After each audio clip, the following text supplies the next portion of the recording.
friends, I'm up here at the lake, just hanging out. And I did a video not too long ago on how to switch a reel from right to left or left to right, either way. Pretty much modern reels. And I thought I'd just talk about reels in general. Now, most of the time in Michigan, I'm catching smallmouth bass and trout, that are, not really much more than, 15 inches kind of thing. So the fish are relatively small. So the reel itself is almost unimportant, other than to just hold the line. Okay, you can't. So there was sort of a transition of different kinds of reels over time, and I want to take you through the different sort of reels that you might come. If you go to a garage sale or a swap meet, you might end up with these different kinds of things. So the first kind of most of the early reels that you're going to get, or I don't even think they make these anymore, to be honest with you, but they might, are the click and pawl. And all a click and pawl reel is if we look on the inside, is there's what's called a pawl, which is this thing there, and it just basically clicks. This one's pretty quiet, doesn't make much noise, but it just adds just enough so that your line just doesn't go spinning off crazy. Okay, this one actually has it's kind of a hybrid. It has a bit of a disc in there too, but it's really a click and pawl. Okay, trust me. And so if you were to get a big fish on this, what you would do is, as it's running out the line, if you did get a big fish, you would just put your hand here, and your hand would act as the drag. Now, what you don't want to do this with is with like a bonefish that will take your line out in like a millisecond, and this guy can probably break your knuckle. Okay, but most trout, even steelhead, you can handle this. I've caught huge carp that take all your line out with a reel without a drag. So it's not an impossible thing to do. The next innovation after that was, and this is an LLB, an old LLB reel. This is an Orvis reel, the old bat and kill reel. And if we take the reel off, we'll see that there's a little gizmo there. And if you look on the back, see there's like a little thing. And there's some discs in there. They're either made of cork or some other material. When I first bought this reel, I used it for a season, and then it just like seized up. And I took it to the Orvis shop near my house, and I said, my reel just seized up. And the guy just reached under the counter, pulled out a little disc, and says, "Here, let me fix it for you." Clearly there was a problem with the materials, that they would swell up, or I don't know what it was. But he put the new material in there, and it's worked fine ever since. So by turning the little knob on the back, you kind of tighten up this little thing in there, and it acts basically like a brake. Okay. There's also this thing here is also a one-way ratcheting device, so it won't cause so you'll only get drag in one direction versus both directions. Okay, see, and you can see on the reel there's these little nubs that associate themselves with this thing, and that's what gives you kind of the anti-reverse thing. Okay, very simple design, works kind of okay.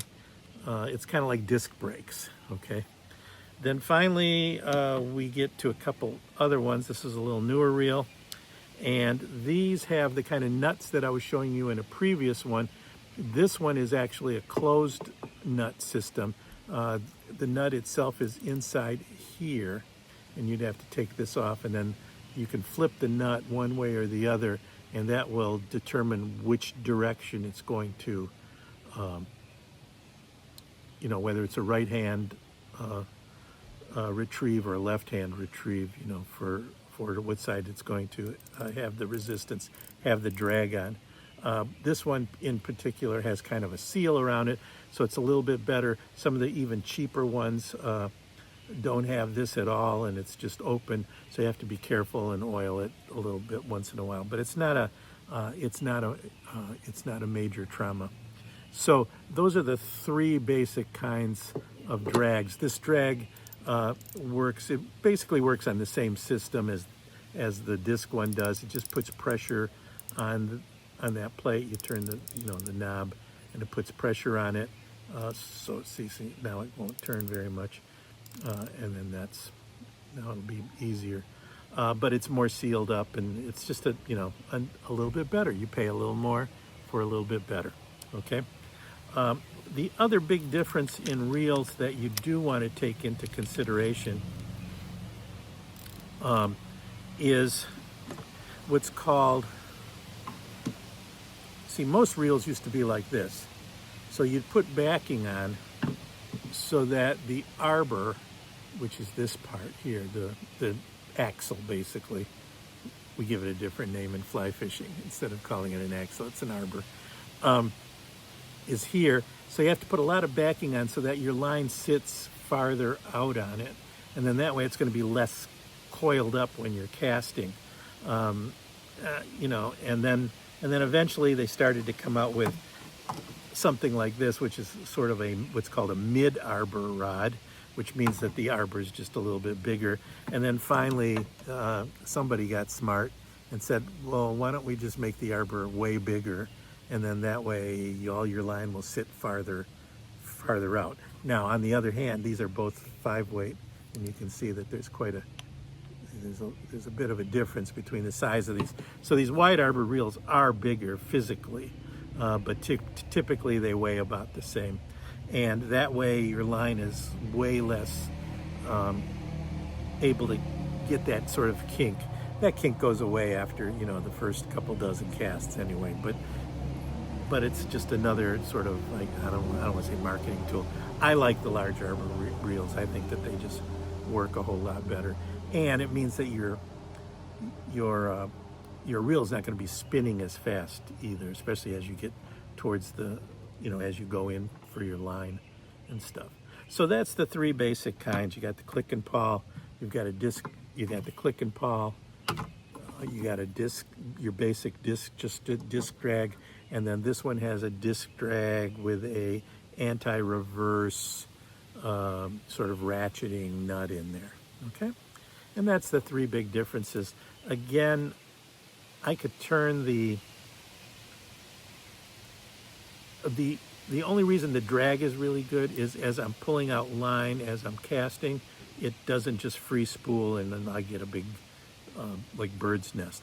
Other than that, if I caught a big fish, I could just pretty much palm this and it would take care, it would be my drag. So I'd be holding the line and then palming this with my other hand. And again, it works just fine. This is by the way, I didn't say, this is an Allen reel, a really nice reel. I use this all the time. It was not overly expensive either. It was but it's well balanced, just beautifully, just spin. Everything just works really nice on it. And then I don't even have to touch it. I can make it spin. So that's all I have to say. Thank you for subscribing. I'm doing a lot of fishing now, so I don't have a whole lot of time for videos. I'm trying to still do 2 a week. So keep tuning in. It really, really is nice to get the comments, by the way. So just keep your comments coming. And see you soon.